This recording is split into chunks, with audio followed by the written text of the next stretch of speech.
नमस्कार। आज हम बात करने वाले हैं दुनिया के सबसे बड़े और शायद सबसे दिलचस्प महाद्वीप की, एशिया की।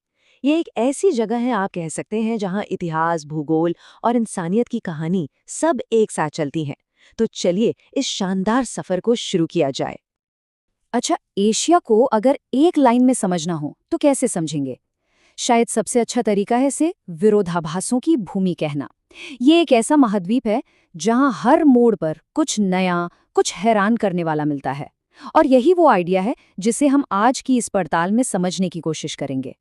तो शुरुआत कहाँ से की जाए? जाहिर है इसके आकार से, इसके स्केल से। क्योंकि एशिया इतना जो विशाल है ना, यही इसके कई विरोधाभासों की असली जड़ है। जरा सोचिए तो, हमारी पृथ्वी की कुल जमीन का लगभग 30% हिस्सा उस सिर्फ एक महाद्वीप के पास है। ये अपने आप में ही एक चौंकाने वाला आंकड़ा है, सही कहा ना? और इस विशाल जमीन पर रहते हैं 4.7 अरब से भी ज्यादा लोग। ये एक ऐसी संख्या है जिसकी एक कल्पना करना भी सच कहूं तो थोड़ा मुश्किल लगता है। इसका सीधा सीधा मतलब ये हुआ कि दुनिया में हर 5 में से 3 लोग एशिया में रहते हैं। यही आंकड़ा एशिया को सही मायनों में मानवता का केंद्र बना देता है। चलिए अब जरा आगे बढ़ते हैं और देखते हैं कि ये विशालता प्रकृति में कैसे नजर आती है। क्योंकि एशिया में प्रकृति के दो बिल्कुल अलग अलग, एकदम एक्सट्रीम छोर देखने को मिलते हैं। देखिए, एक तरफ है दुनिया की छत, हिमालय, तो दूसरी तरफ है धरती की सबसे गर्म जगहों में से एक, अरब का रेगिस्तान। और कमाल की बात यह है कि ये दोनों ही एशिया का हिस्सा हैं। यहाँ के क्लाइमेट में भी जमीन आसमान का फर्क है। जहाँ रूस के साइबेरिया में हड्डियां जमा देने वाली ठंड पड़ती है, वहीं दक्षिण पूर्व एशिया में चिपचिपी गर्मी और उमस वाला मौसम रहता है। और तो और यहाँ गोबी जैसा विशाल ठंडा रेगिस्तान भी मौजूद है। लेकिन एशिया सिर्फ भूगोल में ही नहीं, बल्कि इतिहास में भी बहुत विशाल है। इसे सभ्यता का पालना कहा जाता है, और ये बात बिल्कुल सही है।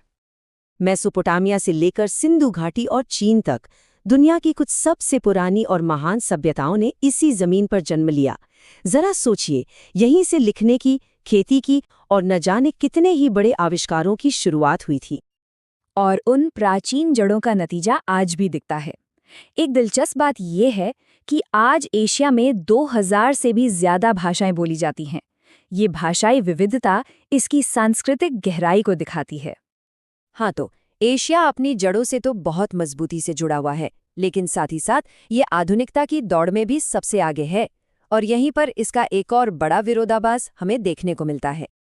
ये महाद्वीप दुनिया के लगभग सभी बड़े धर्मों की जन्मभूमि है।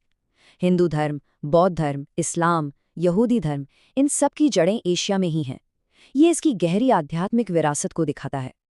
और इसी आध्यात्मिक भूमि ने दुनिया को कागज, बारूद और कंपास जैसे क्रांतिकारी आविष्कार दिए। आज वही आविष्कार वाली भावना टेक्नोलॉजी, आईटी और रोबोटिक्स जैसे मॉडर्न फील्ड्स में दिखती है। ये अतीत और वर्तमान का एक वाकई अद्भुत संगम है। आज एशिया की अर्थव्यवस्थाएं दुनिया को चला रही हैं।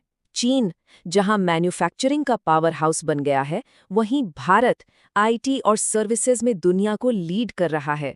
और सऊदी अरब जैसे देश तेल और गैस से अपनी पहचान बनाए हुए हैं। तो इन सभी विरोधाभासों को जब हम एक साथ देखते हैं तो एक बात बिल्कुल साफ हो जाती है। एशिया सिर्फ अतीत का नहीं बल्कि भविष्य का भी केंद्र है। ये एक ऐसी जगह है जहां सबसे पुराने मंदिर सबसे ऊंची आसमान छूती इमारतों की छांव में खड़े हैं। ये एक अकेली तस्वीरी मानो पूरे एशिया की कहानी कह देती है, परंपरा और प्रगति का एक अद्भुत संतुलन। और यही बात हमें आज के सबसे बड़े सवाल पर लाकर छोड़ देती है। ये जो विरोधाभास हैं, ये जो डाइवर्सिटी है और ये जो ऊर्जा है, ये सब मिलकर एशिया को आने वाले कल में कहाँ ले जाएंगे? इसका भविष्य भी उतना ही अप्रत्याशित और रोमांचक है जितना इसका अतीत रहा है।